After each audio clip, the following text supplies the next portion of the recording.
I messed up royally.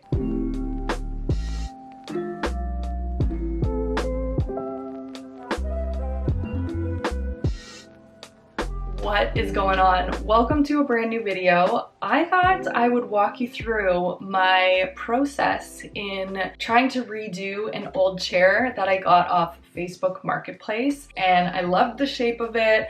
I loved, the style of it. I loved the chair. However, I didn't love the color of the chair. So it got me thinking, I was looking into maybe I could reupholster it, although I've done some reupholstering in the past and I know it can be a lot of work. So I was kind of hoping for something a little bit easier. And that's when I stumbled across some YouTube videos of people painting upholstery. So I was like, you know what? I'm gonna give it a go because it's a lot less expensive than it is to reupholster. It seems like it's pretty easy from all of the videos that I watched. So I decided to give it a go. Just full disclosure as well, I'm the kind of person, I love to DIY craft and dive into projects. And you know how they always say in projects, measure twice and cut once? I'm very much a jump right into it without even measuring kind of gal. So I kind of dove headfirst into this project and made a few mistakes. And that's kind of what I wanted to share with you here. It all started off with me deciding I was going to paint it a lighter color. And I think that was probably my first mistake. If you're going to be painting upholstery, I'd probably recommend going a shade or two or more darker than what your upholstery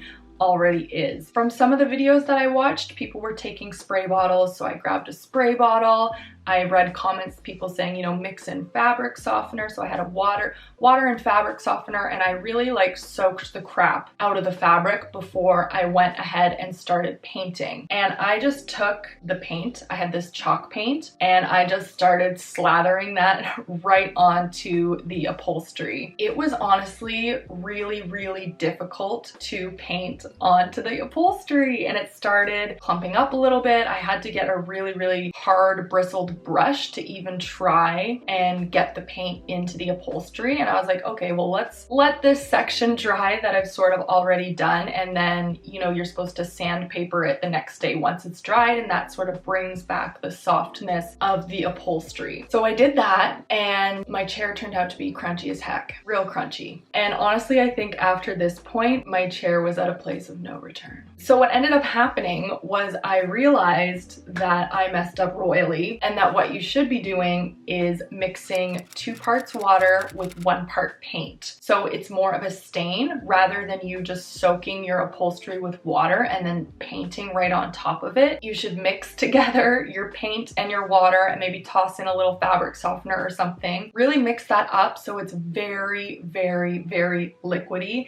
and not so much paint anymore. And I did this on a section of my chair that I didn't just dive right into with the paint the first time around, and that actually turned out to be a little bit better. So when I let that dry overnight and then I sandpapered it down the next day, it wasn't so bad there. You did 2 or 3 coats painting your fabric upholstery with that method and having the really, really watered down paint, and then waiting 24 hours after each coat, sanding it down with really coarse sandpaper, I think it would turn out half decent. So I ended up painting my chair. I decided to go for a darker color after all, and I started to paint it over where I had already done it in the lighter color, and it just didn't work out how I had hoped. It was definitely super crunchy in those areas, and I sanded the crap out of it. Yeah, that was my process of trial and error. I really wanted to just share this in case you were interested in painting some upholstery or you weren't sure how to approach it. You can learn from my mistakes, because it did turn out pretty decent where I did have the paint water mixture. My only concerns with the painting of the upholstery, especially if it's softer upholstery, like something that's a little bit more velvety, is even when I got the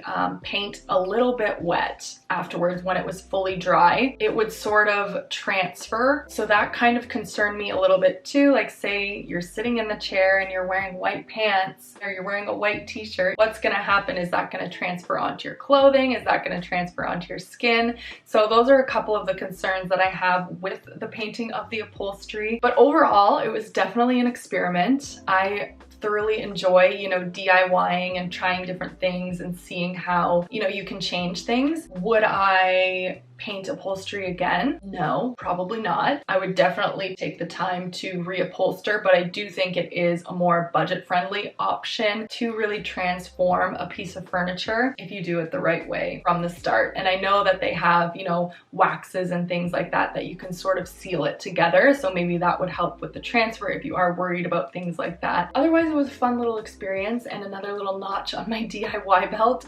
But yeah, I just wanted to share in case you were interested and wanted more of the reality of painting upholstery. It turns out okay if you do it properly, but it's not gonna ever be as if it were reupholstered. Yeah, hopefully you find this helpful. Feel free to ask any questions if you have them, and I will catch you in the next video. Bye.